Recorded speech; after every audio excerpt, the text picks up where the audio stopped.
దానికి 100% నేను రాకూడదు. ఎందుకంటే ఇప్పుడు నాకు 3 సార్లు కరోనా వచ్చింది. ఎవరికైనా వచ్చిందా 3 సార్లు? 3 సార్లు వచ్చిన వాడు ఎవరైనా బతికాడా? హాస్పిటల్లో నుంచి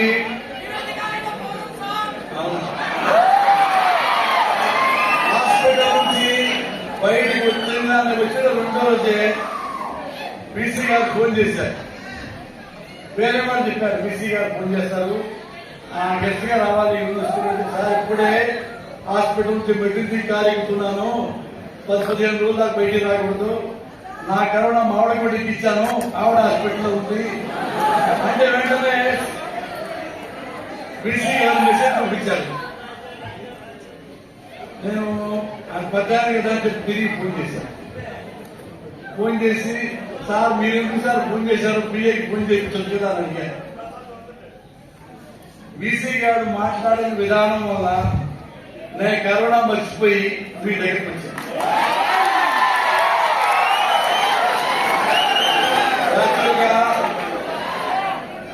చాలా సీరియస్ వచ్చి గొంతెళ్ళిపోతుంది మంచిగా చదువుకున్నా.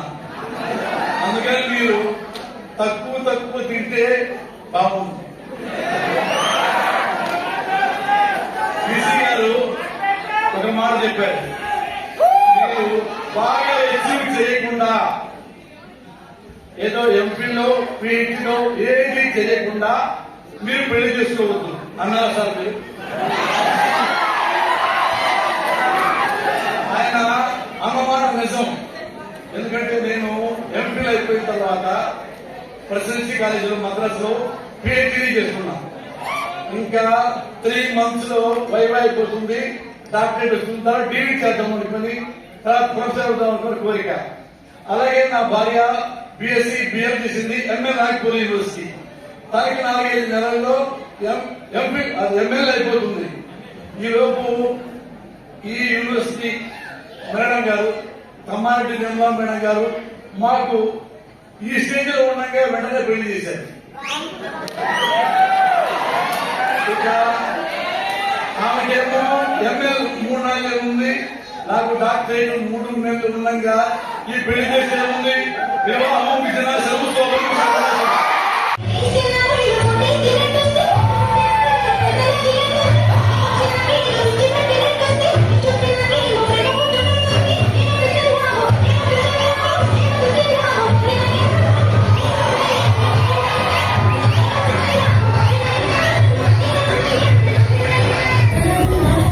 he wrote the storyline, that he gave the story, were doing roaring villains.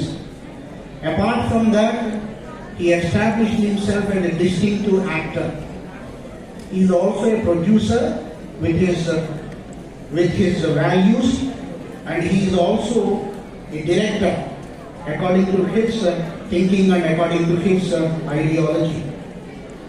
So I consider him as the greatest writer ever lived on this earth, who always spoke the social truth.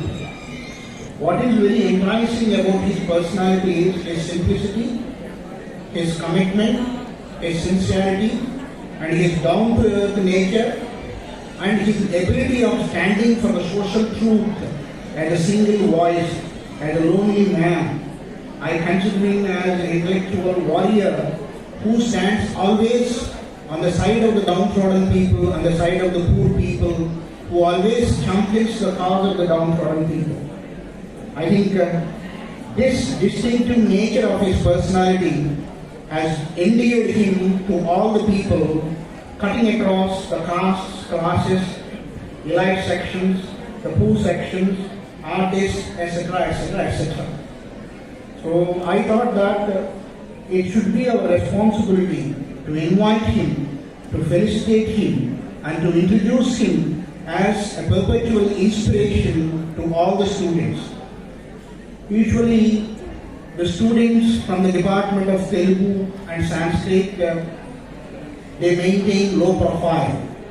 They think that nobody pays attention to them. They think that everybody is marching towards sophisticated courses and nobody considers and concentrates on the students who pursue MA in Telugu and MA in Sanskrit. But there are many writers who graduated from the universities who established themselves as most popular writers. There are many celebrities studying Telugu and Telugu literature who acquired celebrity status. So I request all the students to emulate the value standards that he has set in his life, the morality that he has set in his life, and the intellectual standards that he has set in his life as a celebrity.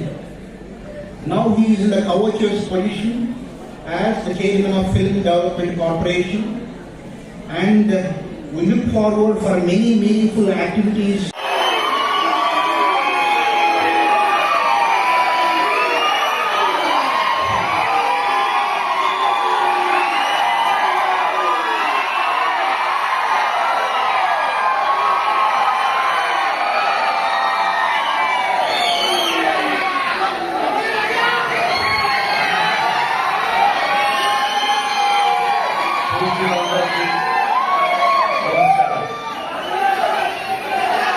పూజలందరికీ నమస్కారం.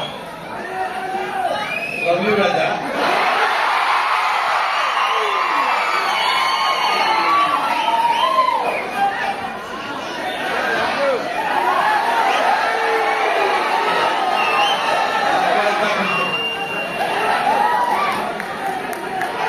నేను ఈ ఫంక్షన్కి 100% నేను రాకూడదు. ఎందుకంటే ఇప్పుడు నాకు 3 సార్లు కరోనా వచ్చింది. ఎవరికైనా వచ్చిందా 3 సార్లు? 3 సార్లు వచ్చిన వాడు ఎవరైనా బతికాడా? హాస్పిటల్లో నుంచి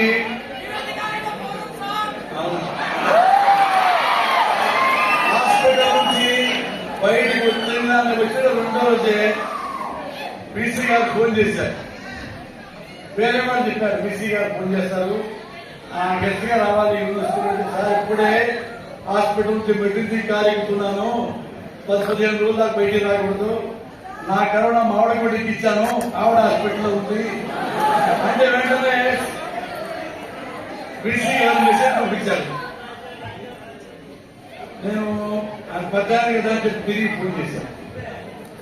ఫోన్ చేసి, సార్ మీరు ఎందుకు సార్ ఫోన్ చేశారు, పిఏకి ఫోన్ చేయించచ్చు కదా అని అడిగారు. బీసీ గారు మాట్లాడిన విధానం వల్ల నేను కరోనా మర్చిపోయి మీ దగ్గరికి వచ్చాను.